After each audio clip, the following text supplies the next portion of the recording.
Welcome back, welcome back, welcome back. Welcome back to another episode of In the Mind of Dame. It is that boy Dame back to you guys again with another episode. We back. Happy Black History Month. Happy Black History Month, my niggas. We here, man. I was really just thinking this the other day, like, man, it is amazing to be black. Have y'all ever thought about that? I really was like driving one day. I was just like, you know, it is fire to be black. I wouldn't want to be nothing else, bro. It's a superpower to be black. You know what I'm saying? So I'm gonna start off with a quick little message, like, bruh, embrace your blackness, bruh. Embrace this shit. I feel like, being black is a superhero. We have the spirit of our ancestors in us who fought tooth and nail for our freedom, for our rights, bruh. And you have that within you for all my niggas out there. So, man, carry that with you every day, man. Carry your blackness. Be proud of it, man. We full of culture. We the culture leaders. So be proud of it, bro. Be proud of it. And, consume a lot of black art, man. For me this month, I've been consuming a lot of black art. You know what I'm saying? I've been trying to, I'm going to try to get some black films in this month. I'm going to take a little trip somewhere and try to get some black history. I just bought a new book by famous black author James Baldwin, called If Beale Street Could Talk. So I'm waiting for it to come in the mail. Let me tell you about this shit, bro. I bought the book online at BAM. So I'm like, all right, bet. Because I got the little BAM membership or whatever. So they didn't have it in the store. So I'm like, all right, bet. I'm going to go buy that bitch online. Bought that joint online. That joint came in the mail Monday. Tell me why these motherfuckers send me the wrong book, bro. And I ain't gonna lie, I'm sick about them sending me the wrong book because I've been consistent with reading every day, and I just finished the Psychology of Money book. So I'm like, I timed it perfectly for this book to get here so that I could keep up with my reading schedule, just for them to send me the wrong book, bro. They sent me the wrong book. So now I'm waiting for the other one to come in the mail. So I don't know what I'm going to do about my readings. You know what I'm saying? About my nighttime reading. What I'm going to do? You know what I'm saying? But anyway, so I'm waiting for that book to come in. Told myself I'm gonna try to listen to some old school black albums. So my music recommendation of the week is definitely an older album. I'm pretty sure everybody's heard it, but I'm gonna just give a quick disclaimer. I just cranked it for the first time this week. You know what I'm saying? It's considered one of the greatest albums of all time. Y'all probably could guess it, but I'm gonna tell you at the end of the episode. But nah, man, hope everybody's having a great week. You know what I'm saying? I record on Wednesday, so you guys gonna get this Thursday. So I hope everybody's having a good week, man. We're on the later days of the week, so hope everybody's having a good time, man. Quick week recap, man. What did I do this past week, man? Just work, same old. And then me and the homie, we went to go see Send Help. It's a new movie out. I really didn't know what the movie was about until maybe a couple days before I seen it. My man's, he was really hyped about seeing that joint. So I'm like, all right, I'm going to go because, we always go to the movies together and shit. So we go see this movie, bruh. And the movie, if you haven't seen the trailer, is basically about this lady works at this office and some shit. And, she's kind of weird and awkward or whatever. So, and she wants to get a promotion. But, her boss and subordinates, her boss, they just kind of just overlooking her like, yeah, we're not finna promote her or whatever. But they take her on this trip. So they take her boss, some of her coworkers, like the dude that was getting a promotion over her, they all supposed to go take a trip somewhere. And basically the plane crashes. And so her and her boss are on this island and they're trying to like basically survive. So basically just think of it like Castaway. And that movie is crazy, bro. Like, I think one thing, since I've been watching a lot of movies in the theater in the past couple months, is nothing beats a good theater experience. Like, when I mean by a theater experience, it don't be like going to like Dolby or something. That's like a really nice theater experience or whatever, where it's like, the sound is better, the atmosphere is better, whatever. What I mean by a good theater experience is when everybody kind of sharing a laugh. You know what I'm saying? Like, y'all know what I mean? Like, you just in the theater and like when funny shit happens, everybody laughing. Or like, it's not super uncommon to kind of be the one laughing a little hard. You know what I'm saying? So it was a definitely fun experience for sure. That movie was mad funny. It was crazy. You know what I'm saying? But there were so many crazy scenes on that joint. that it's crazy. So definitely would recommend, you know what I'm saying? It's a little, it can be a little gory, but in terms of just a really, I think, just fun movie, you know, I think it was really dope. You know, I didn't want to spoil too much. And then after I seen that movie, that was Thursday night. So then Don Toliver dropped. So my man's Josh, he pulled up and we cranked it. And that's going to get us into the first topic of the show, man. Don Toliver dropped his 6th album, Octane. Great features on there. You got Travis Scott, Saw Baby. You got, there's the other features on here, man. Sorry, I got to pull up the list, y'all. My fault. Tizo Touchdown, another one, and Yeet. How could I forget Mr. Twiz and Rima, man? Great 18 tracks, less than an hour.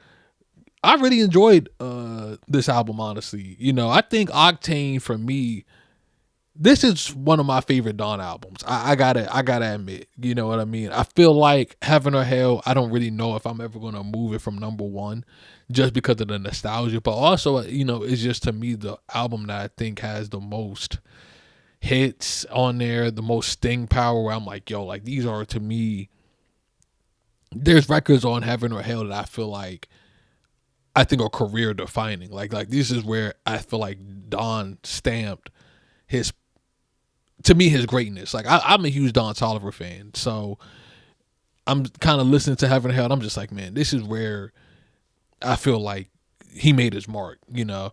And that's not to say his other albums aren't good. Like I love all of his albums, but to me, this one is where it's at. And I think the reason why is, the first reason I think is because I think it's just consistent. I think this album is fairly consistent. I don't really think when I look at the track list much that I feel like it kind of weans off too far. I don't really love the way the album ends. Like I'm kind of cool off Pleasure's Mine and Sweet Home. But I think everything else, kind of like from 1 through 16, I really, really enjoyed. You know, we start off with the first track, E85, that guitar, and then they reverse that joint, and Don just on the highway, and I'm thinking that I love her. Like he's going crazy on that joint. Then Body, oh my God. That JT sample, bro. That's one of my favorite ones, bro. That's one of my favorite ones. Rendezvous with Yeet. I'm so happy that Yeet and Don are good men, because those two get on a song together and they just know how to bounce off of each other very well. And it's funny because I remember when I was in college, like this is like 2021, 2022 type shit. And Yeet and Don was like the squad's main crank. Like whenever we all used to load up in the car, it was either Yeet or Don. You know what I'm saying? And it was just so funny because we would just be like, yo, who do you think is better, Yeet or Don? And we could just go back and forth about that for hours. Like, but bro, he did this joint, he got this album, but Don got that joint, but Don got this. And it's just amazing that even when we had those conversations, to see them be where they are now, where, you know, these two I think could have a collab tape. I mean, I think they announced it, but you know, it never came to fruition. I hate when artists do that. You know what I'm saying? They yeah, you know, I'm good man with this nigga. Yeah, we got a collab album, and then the shit just never comes out, or they never speak of it again. Like, shut the fuck up. But anyway, you know, I love those two. Like, they sound really good together. Secondhand, a lot of people love that record. I like it too. It's not one of my personal favorites, but people love that record. ATM, that was a single, but I'm telling you, bro, it's like that song is getting better every single day. That's one of my favorite songs, even when I like listened to the album straight through the first time, and I was like, I still think ATM is like one of the better songs on the album, and it's just like still so good. I thought Long Way to Calabasas, I thought that was kind of like a great interlude for the album. Rosary with Travis Scott, that's the Travis Scott we need, bro. Like, I really sometimes can be a little critical of Travis Scott features, just because I'm like, and somebody else can probably talk about it too, but there's times where I feel like with Travis Scott features, I don't love them, because I feel like they have to, I don't want to say accommodate for him, but like, think about when he did Company with Drake or Pussy and Millions, and they have to like switch the whole beat up to fit Travis's sound. And sometimes it's cool, but sometimes I'm like, damn, bro, like, Why couldn't you just do it? And then there's other times where I just feel like Travis Scott features are kind of just like, it's cool, you know. Like I go back to like I Am Music, and I'm just like, did I really love any of the Travis Scott features on there? And I'm like, yeah, I did like some, but like Charge Them Hoes a Fee, I was like, man, Travis, we didn't really need him on there. So to kind of hear him on the track where I feel like this really is the version of Travis Scott I like, which is the auto tune, crooning. You know, he's on a slow beat. Like even his ad libs, like his voice just sounded really good on that joint. You know, and Weezy did the beat. Shout out to Weezy. That joint's fire. All the signs with Tizo Touchdown. That's another one of my favorites. You know, the Marcus Houston sample on that joint. You know how he did that. I love the beat switch. I feel like people are going to be 50-50 on Tizo's feature just because he comes on the track and his voice and his energy is completely different than what the track gives. But I fuck with that joint. I really did. I really felt like what he did on that track in terms of like how he approached it. I thought that shit was fire, bro. I really did enjoy that joint. Call Back, you know, that was kind of like a leak, unreleased joint, fire. Tuition, I like Tuition too. I actually do fuck with Tuition. I think I heard because I watched the Mallory Bros react to this album, and they kind of did mention something. I was kind of like, yeah, I'm kind of in with them on that. Where they was kind of like, yo, is anybody else kind of tired of the stripper who's stripping to pay college tuition type of songs? Like, we not tired of that yet. And it's funny because the first time I heard Tuition, I was just like, this remind me like TSU from Drake from Certified Lover Boy. I'm like, this is damn near the same kind of concept of a song, but I didn't hate it. I think, you know, sonically it sounded great. K9 with Saw Baby. I think Saw Baby's verse on there was fucking crazy. Excavator, Gemstone. I think just two tracks with just crazy energy, bro. I remember me and Josh, we first reacted to Gemstone, and I feel like I remember just looking over at Josh and I said, yo, I think this is like legit the first time I just noticed like Don don't be saying much of anything on tracks. Like, you know what I'm saying? Like lyrically, in terms of just like lyrical content, Don don't be saying much. I ain't gonna hold you. That's my nigga, but he don't be saying much. But that's not why I listen to him. I don't listen to him to, you know, be like Kendrick or some shit. I'm listening to him for heat. So Gemstone was like one of those tracks where I was like, man, he ain't really saying much anything. But I'm telling you, I love that track now. I love that track so much now. And it's so fire. It's so dope. Like the energy. I think once he gets into a second verse, the beat kind of starts to switch up a little bit. Like, yeah, like an extra bass to it or whatever. And he just flowing on that joint. It just felt like he was just flowing on that joint. And I think with that one, it's just pure energy. And I fucked with that one. Another track on there I liked, of course, Opposite. That was another joint I feel like I had heard before the album. TMU, great track. Fucked with that one. And like I said, Pleasure's Mine, Sweet Home. I think those are the two tracks I could live without. So for me, I think rating wise, I honestly would say 8.5. You know, I mean, I think I'm like 8.5 and 9. I'm like 8.7.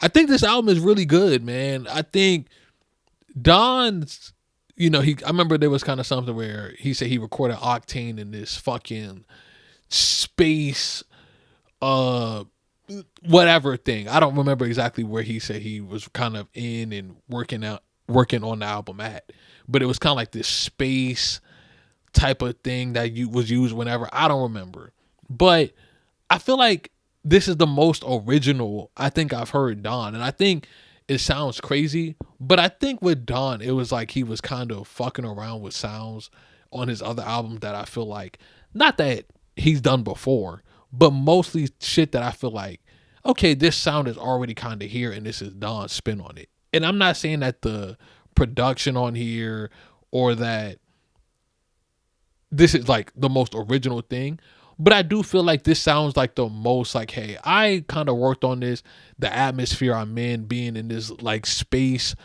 whatever thing he's in, you know, it sounded like that he was really in that. And I think that sound, he did a really good job at it. It felt more like Don had an idea and a vision for what he wanted to do with the album.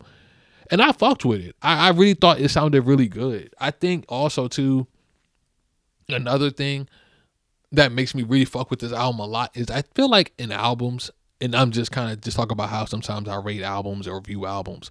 I feel like when you kind of take a track list, there's kind of like a tier list you have. You have the best songs on the album. You kind of have the tier under that, which are like really, really good songs. Maybe not the absolute best, but these songs are really, really good.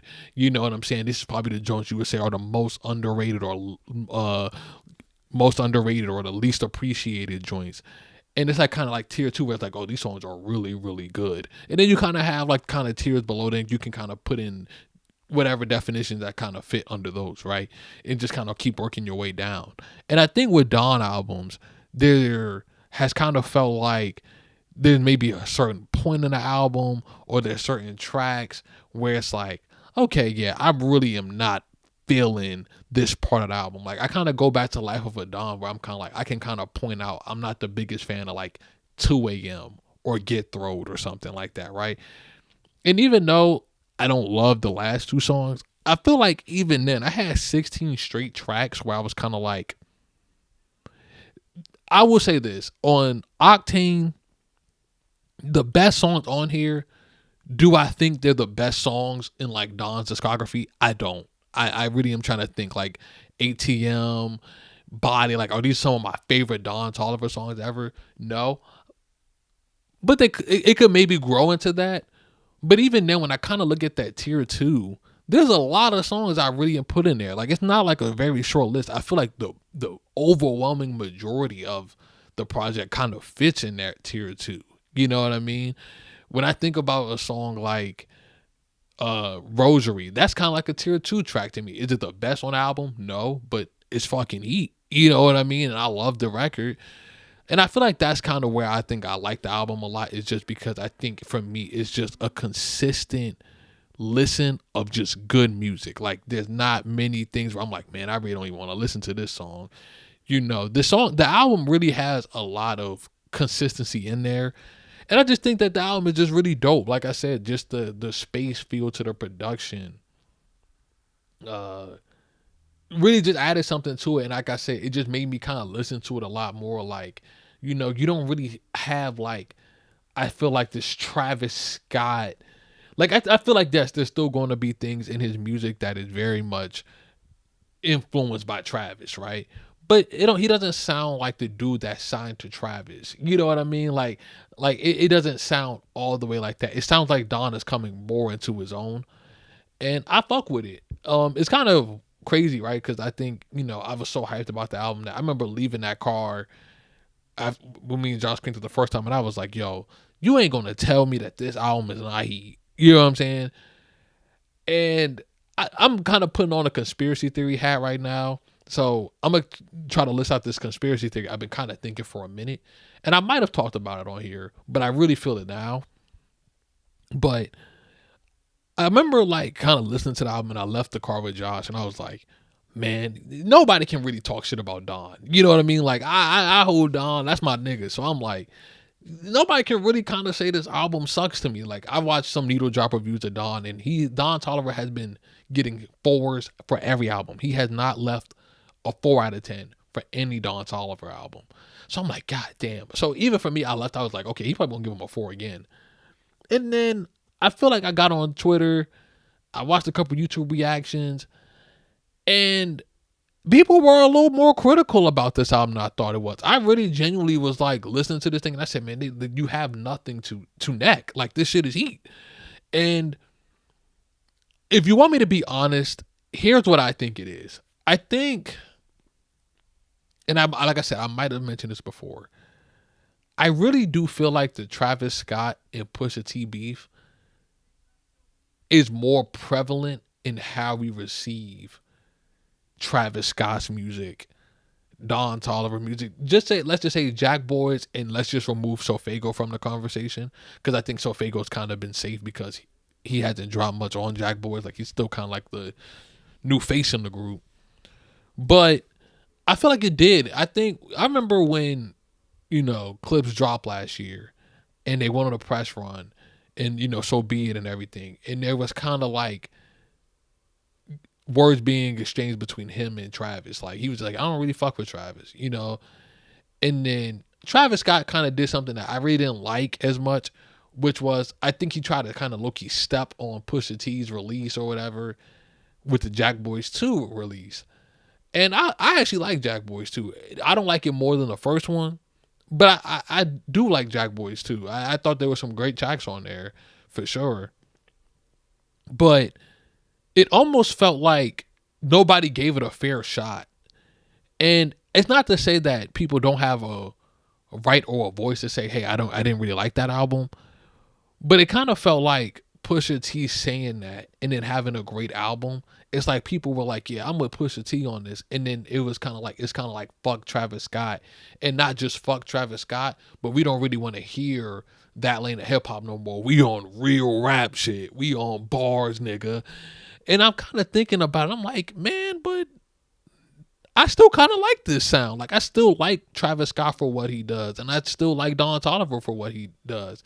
And I feel like sometimes kind of seeing the reaction of Don and even Jack Boys 2 a little bit, it did kind of come off a little more pretentious in terms of how we viewed it, just because it was kind of like, oh, well, we got Pusha T in them now, so it's really fuck Travis Scott. And I'm like, nah, I'm not really all the way there yet. I think I can like both. And I feel the same thing. I feel like Don might be kind of caught in the middle of that as well. I'm not saying that people don't think that they just don't like the album, but I did kind of feel like if there were people who I saw reacting to the album or speaking about the album who have been very open about that they like Don Toliver and that they fuck with him, and now this album magically is trash. And I'm like, nah, man, this shit is good. You know what I mean? I'm having a good start to the music year this year. A$AP Rocky's album was fire. I think this Don album is fire. I'm going to the show. He's coming to Baltimore on June 2nd. I'm going to be there. I'm not missing that show. And I'm not missing A$AP Rocky.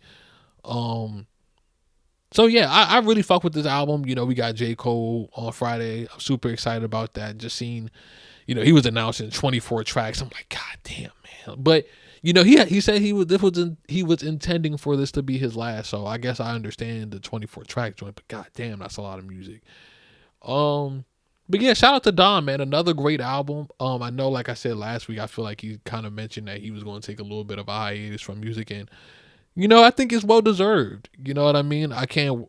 You know, of course, it's going to suck not getting much new Don Toliver music, especially because we've been blessed for so long.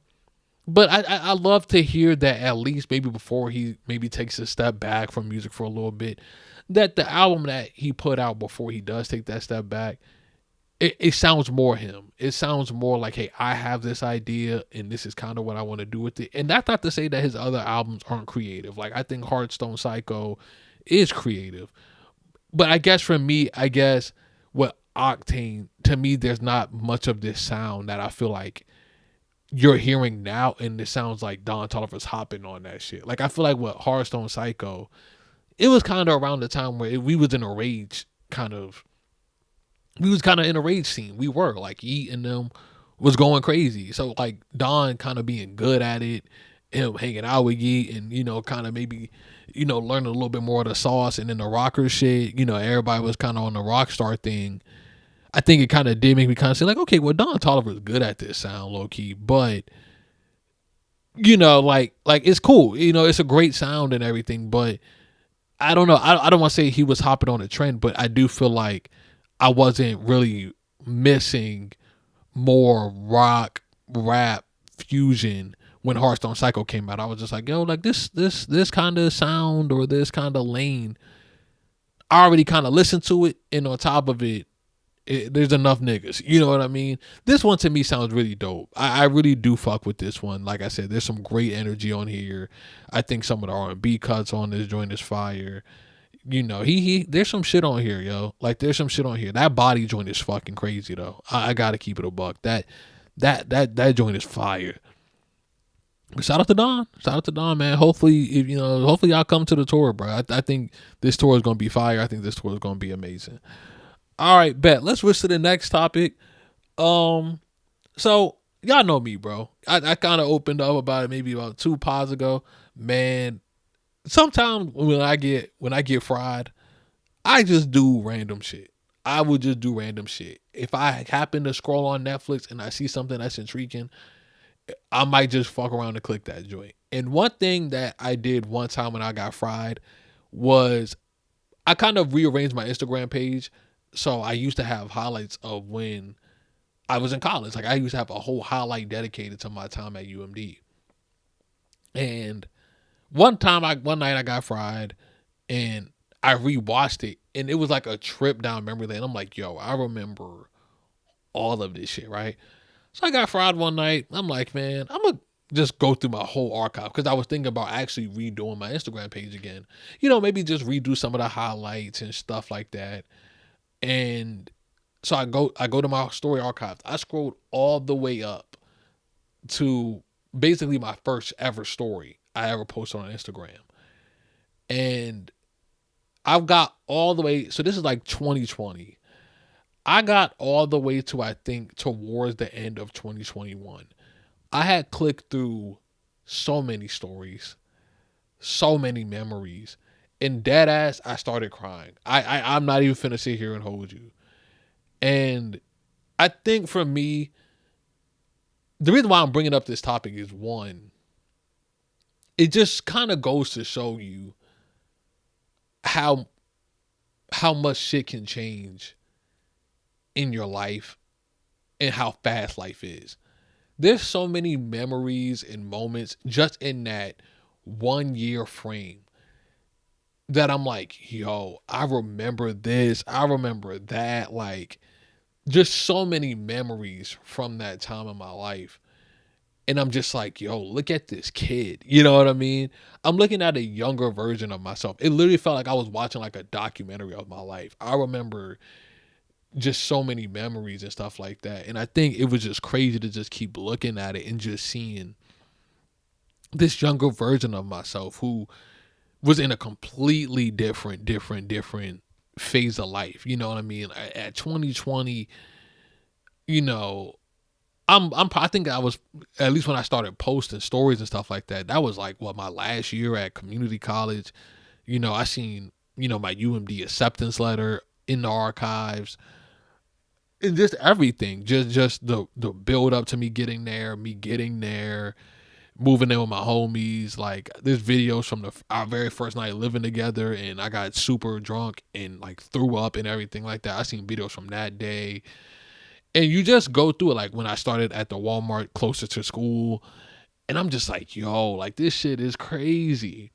And it was just crazy to just see a younger version of myself who I feel like I could just look at him and I could just tell, I could just see all the emotions I was feeling. It was like I was reliving it, right? Like I'm clicking through certain stories where I'm in my close friends ranting about how, I went on a failed date or this girl ghosted me or some shit. And I'm like, look at this young man who doesn't even know anything. You know what I mean? Like he just moved out of his parents' crib. He's in a completely new area, having to basically almost build his life from the ground up.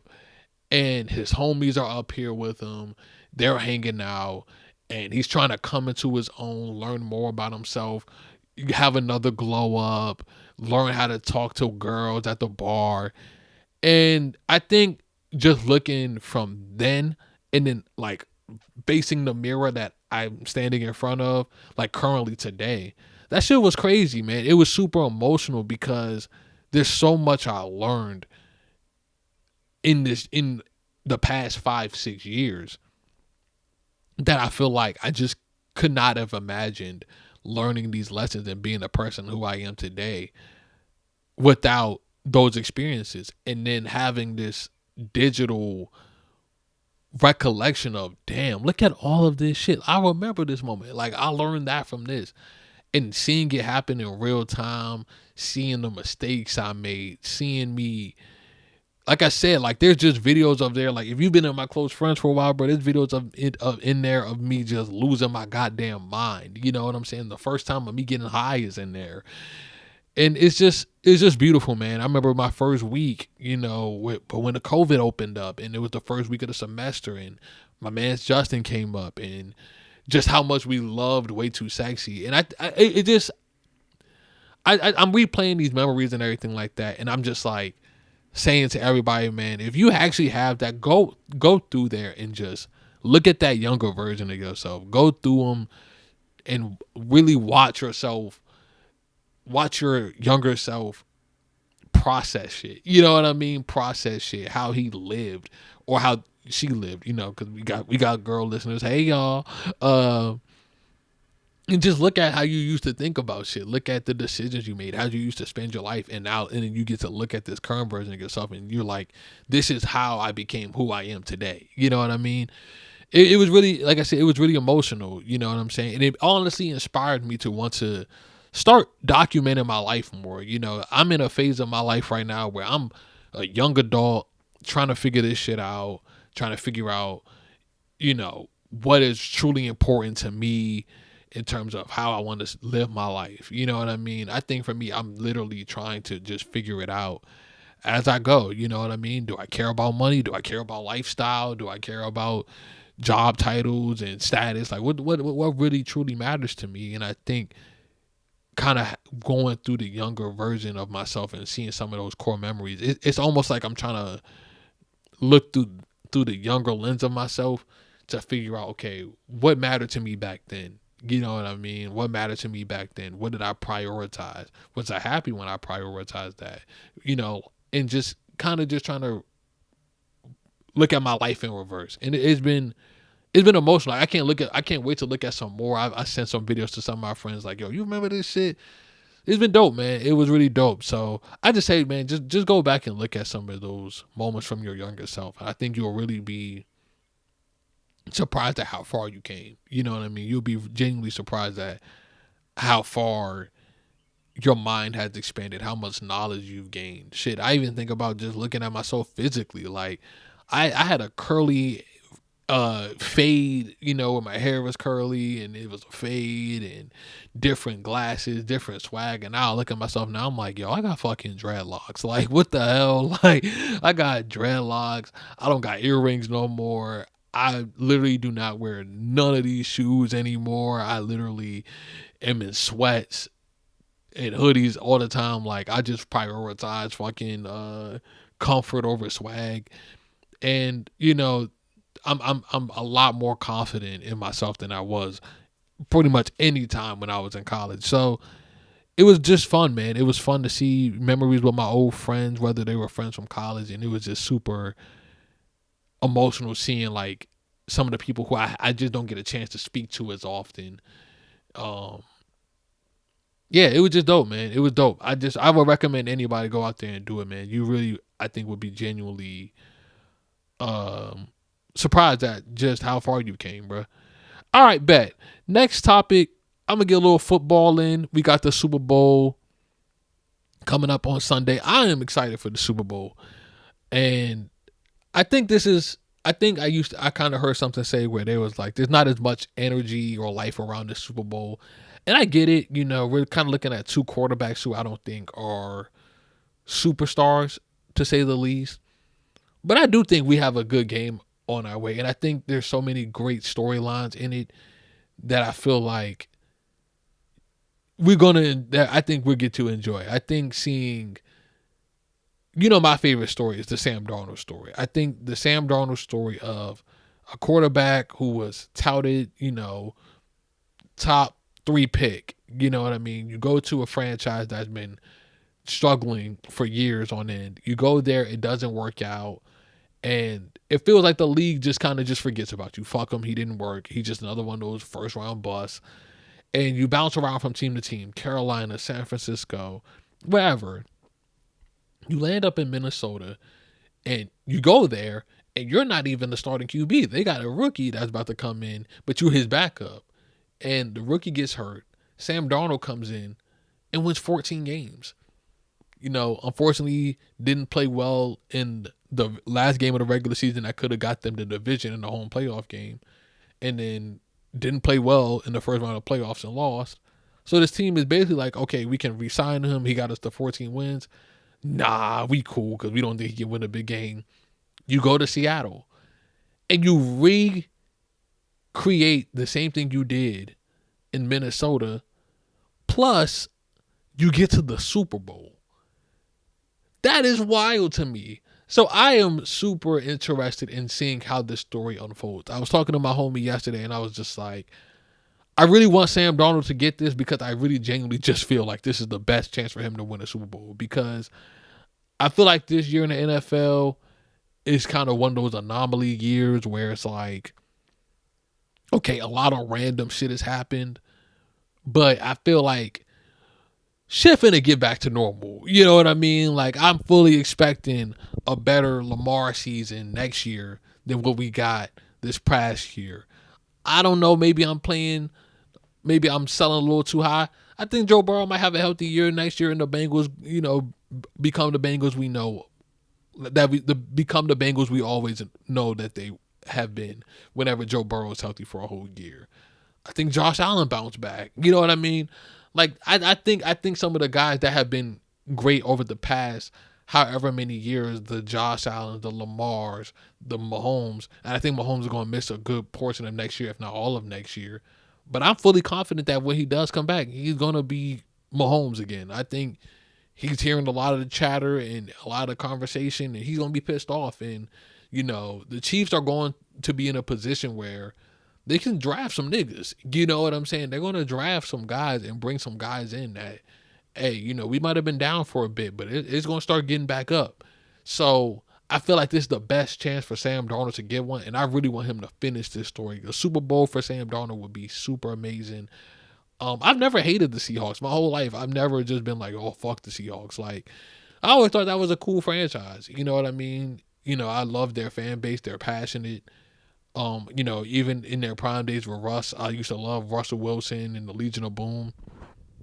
So, yeah, I'm super excited to see Sam Darnold, have a chance to finish the job. I think the Patriots team is very interesting. I think the Stephon Diggs story, if he wasn't such a knucklehead, it's a lot more interesting. I would say it's a lot more interesting than Darnold, but I would say that he has an interesting story too. Here's a guy that's been a top receiver most of his career, when he was in Minnesota, when he was in Buffalo, and he's in New England. And I think everybody kind of looked at it and kind of wrote him off like, man, y'all just got Stephon Diggs. Who gives a fuck? And he's going to the Super Bowl. So I think that's nice. I think having a second year QB and Drake May in the Super Bowl, that's nice. Mike Vrabel, first year head coach of the Patriots, has literally turned it around. So I think this team is super interesting and everything. And I think there's interesting storylines there. This Seattle defense looks historic. I think this is the perfect way to cap off such a great defensive year by finishing the job. JSN, what a year he had. He was looking like the best receiver in the league this past year. He was dominant, and I just think there are great storylines there. I just think that we just don't have the sexy names. But there's some stories there. And I do think that the Super Bowl, I think allure it does take a hit because we haven't seen the Patriots offense play really well, in particular these playoffs. Like, they have struggled mightily, and it's kind of like, okay, you beat the Chargers, we'll give you that dub, but the Chargers offensive line is some shit. You know what I mean? The Patriots defensive line almost killed Herbert on that field. There were plays on that field, me and my mans talked about it at work, where there were sometimes Justin Herbert was getting sacked. I'm like, yo, is he finna get up? Like did they kill this man? Like they were smacking the hell out of bro. Then you go to the Texans game and Drake May didn't play well, but CJ Stroud played even worse. You know what I mean? Like he played even worse, so they got out of that one. And then they play the Broncos and there's no Bo Nix. So it does kind of feel like the Patriots are lucky to be here. But I still feel like there's something there where I'm like, hey, this team, is legit. This is still a good team. They won a division with Josh Allen in it. You know what I mean? And they looked good and pretty dominant some parts of the season. I know it's the Jets, but they beat the hell out of them. You know what I mean? They beat Josh Allen one time this year. They split with Josh and them. So I don't know. I just have a lot more. I think there's a lot more to this game. And you get a Bad Bunny performance. I think y'all should be excited about that. You know what I'm saying? I know I don't listen to bro like that. I'm going to try to, but I don't know any Spanish. So I feel like, am I got to listen to him? I don't know. But I'm going to try it out. But I am excited, man. I think this is going to be a fun Super Bowl. It's in San Fran. So I am excited for it. Speaking of Bad Bunny, let's go ahead. Let's talk a little bit more about some music. The Grammys was this past weekend. Oh, before I get any further, I'm picking Seattle. I want Darnold to win. But now let's get to the Grammys. Grammys was this past Sunday. I thought it was a great award show. Was it perfect? No, but I think there was some storylines in there that I thought was pretty cool. One, Leon Thomas winning Best R&B Album. I think that is super dope. Mud was a great album. Like, Mud low-key surprised me by how great it is. And I think I genuinely was shocked by how talented Leon Thomas is. I think for me, I love artists who I feel like you can just tell they are passionate about the art. And when I hear Leon Thomas speak about music, when I see videos of him creating, like I watched like a deconstructed video of him like behind the scenes working on the album and all that stuff like that. I seen like there was like a new video of him and Wale in the studio making the record for Wale's album. And I can just tell that he just has that drive to be great. It's almost like the Timothy Chalamet, where like when he wins awards, he's just like, yo, I just have a desire to be great. Like I just want to be great at this shit. I can kind of see Leon Thomas being the same way. You know, he's very respectful of the R&B and the music that inspired him, that came before him, and you can tell that he has that to him. And I think, you know, he had a great year when he dropped that album, and I think he's one of my favorite in R&B right now. I ain't gonna hold you. Like, there's not really many guys who I feel like I listen to and I'm like, oh yeah, Leon Thomas ain't better than him. Like he one of my favorites. So it was great to see him. Kendrick, y'all know me, man. You know, handled the thing at the Grammys, man. Best rap album. Luther got him one. TV Off, Chains and Whips. You go name it. Well deserved. Well deserved. You know, I think people have this tendency, and I hate it. It's ever since the beef where I think they try to paint Kendrick out to be the Grammy darling or whatever. And yes, he has a lot of Grammys. He has the most by any rapper in history, you know. But I think, you know, I saw Bomani Jones say some shit where he was just like, I think Drake was right. Kendrick just opened his mouth. Somebody handed him a Grammy right now. And oh my God, I hate that line so much because I feel like for me, it's just such a slap in the face. Like, he earned it, bro. He earned it. You know, GNX is an amazing album. It was one of the biggest moments when it dropped. It has done very well commercially. I went to the tour. I seen endless videos of the tour. The tour was phenomenal. It is well earned. It was a well earned victory. So I'm happy for him. I think, you know, it's well deserved. Y'all know that's my goal. Literally, that is literally to me the greatest rapper of all time. And you know, this to me just kind of adds to that resume. You know, and it's funny because, quick sidebar, it's funny because I was really kind of thinking about it where I was kind of like, you know what? You know, whenever we have GOAT debates, whether it's in sports, in music, there's really nothing tangible we can all look to and say, this is the measurement of them being the GOAT. We all kind of can look at a resume all differently and add context to it. But really all it is just more of us, I think, exuding a bias, right? Like I like, try to follow along with me for a second. I just think when we talk about GOAT debates or who's better or what our predictions are, a lot of it just comes from us not being able to tangibly be like, okay, this is the best of this. So we know the story, we learn the story, and we fall in love with the story, and we're able to articulate it and find things that kind of fit our narrative or whatever. You know what I mean? Because I even think about basketball, right? Like when we start having top 20 players of all time conversations, you're combining different positions, skill sets. So there's almost a very kind of non-tangible way to look at how we see the GOAT of whatever it is, because yeah, you know, we could look at rings, but rings in basketball and football, they're a team sport. You know, there's a lot that goes into being able to hold up the Lombardi or the Larry O'Brien trophy. You know, there goes a lot into it, and there's a lot of there's a lot of things that just all statistics can't say, right? You know what I mean? I remember watching basketball debates, and I always struggle with like, what the hell do I put Rudy Gobert at? in a center conversation because he has no offensive game, but he's one of the best rim protectors in the league. You know what I mean? How do I balance that out? There's nothing tangible to look at. So context and whatever, you kind of just try to create your own argument with it. Same thing with music. You know, we can look at albums and break them down word for word, bar for bar. And who feels like doing all of that? You know what I mean? We just understand the story. We know what we know. And we kind of just build our argument around that.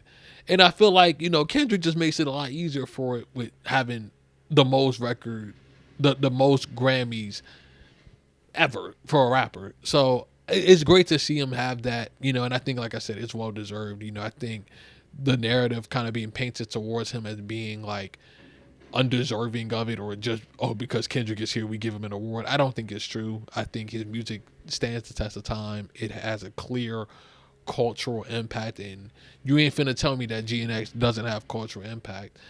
And yeah, I think that just lends itself to him winning. I think, you know, if you want to argue the rapping performances of something like Eclipse compared to GNX, I don't think GNX's main focus was to be as barred up as the Clips was to be. You know what I mean? I feel like GNX to me was more vibes. It was more, you know, having a certain cultural aspect to the music with the West Coast and everything. That's what makes GNX so great. You know what I mean? And it's not like the nigga's not rapping on there. You know what I mean? The nigga's rapping his ass off.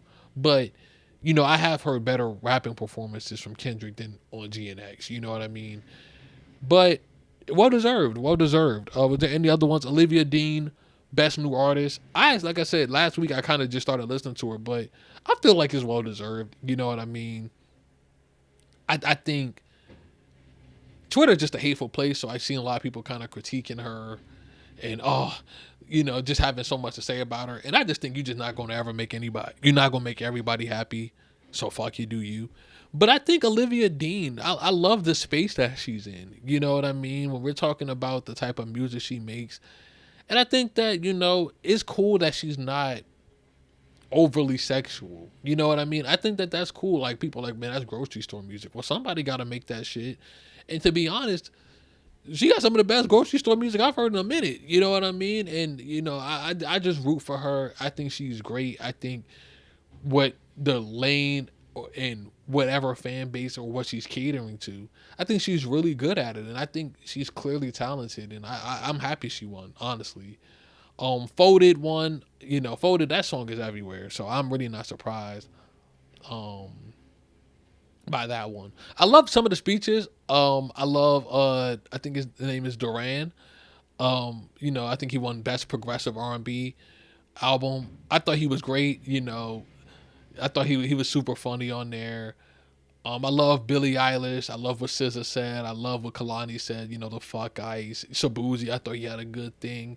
He kind of getting a little flack about it because, you know, he kind of said immigrants built this country and, you know, black people built the country. But I understood the sentiment of what he was getting at. You know, just got caught up. So I wasn't really tripping about it. But yeah, I'm happy people took a stance at it. You know, I mean, it felt good to see artists saying, hey, you know what, I won an award and here's my biggest platform I've had, maybe not ever, but to take the opportunity to spread awareness and love into the shit of a country right now. You know, it's nice that people have done it. You know what I mean? I think I kind of could see Kalani doing it. She's always outspoken. I could see Billie Eilish doing it. I could see SZA doing it. So yeah, it was just dope to see. I thought they did a good job. The D'Angelo tribute, absolutely amazing. I've heard nothing but great reviews about the performance, so that let me know, okay, bet, like, you know, they did one of my goats well. So rest in peace to D'Angelo, absolutely great. Lauren, you know, you did your thing. Bilal, John Legend, all them, absolutely fire. That's it for the Grammys, man. That's it for the Grammys. Award shows look kind of fun. Award shows look kind of fun. I ain't gonna lie. Like Kendrick, some of them outfits I seen on there, some of them niggas had that shit on. You know, Bad Bunny, that nigga looked fly as hell. You know, Bad Bunny looked fly as hell. I thought Kendrick's outfit was fly. You know, I saw the clips. They had like this salmon colored joint on. That joint was tough. Oh, Tyler's performance. I thought Tyler's performance was fire too. How could I forget one of my favorites? Yeah, his performance was amazing. It's just an all around good show, man. I feel like, I don't know so much about some of the other acts. You know what I mean? Like I never heard. I don't think any of the albums in the progressive R&B category, but he gave me something that I'm more willing to check out. Um, and yeah, I just thought I just feel like seeing our people represented there. They represented us well, and I was very happy with the turnout for it. Um, so yeah, that's pretty much it for the Grammys. One last thing to wrap up this episode. Music recommendation of the week. So yes, I told you guys I listened to this album for the first time. I finished it today. I ain't gonna lie, but I started it, but it's damn near 2 hours long. Songs in the Key of Life by Stevie Wonder. Please don't kill me. Yes, I know I am years late. I just never got around to it. But it was Black History Month, and I said, what better way to kind of get some black art in me than with Songs in the Key of Life. I love a lot of this album, honestly. I think production wise, it's amazing. Stevie can sing his ass off. It's crazy also to just listen to the album and hearing what songs from this album have been sampled. Like "Love's in Need of Love Today." I know that from "Smile" by Jay-Z, "Pastime Paradise," "Gangster Paradise" by Coolio, and just other ones. You know what I mean? Like some of these are just really well done. I love a lot of the records on here. Of course, "Love's in Need of Love Today." Sir Duke, what a track. Knocks Me Off My Feet. Ordinary Pain, I thought was dope. Isn't She Lovely? Who doesn't know that? As Another Star, Saturn. I love Black Man. Billa's Ghetto Land. Damn near the whole album. Like why am I listening off tracks? Just an overall amazing album, man. Just an overall amazing album. So, if you haven't spun it in a while, I think it would be dope too, man. Like I said, try to get some black art in you in any way, form. Black films, black music, black literature. I think this weekend I'm gonna go take a little trip somewhere. I'm gonna just say it. I think I'm gonna just go hit the African American History Museum sometime just to, just catch up on our history, man. Like I said, man, being black is a superpower. They can't take that away from you. So if you are black, happy Black History Month, man. This is our month. Celebrate it the way we should, and that is by being black and being proud of it. I am out of here, y'all. Thank you guys for another episode. Thank you guys for checking it out, man. Please hit any of the links in the description. Instagram, Twitter, TikTok. Follow me on there. Turn me up, man. Turn me up. Leave a rating on the show. Spotify, Apple Podcasts, man. Help me get on the algorithm. I need all the engagement I can get, my nigga. And that is about it. I will catch you guys next week. Peace.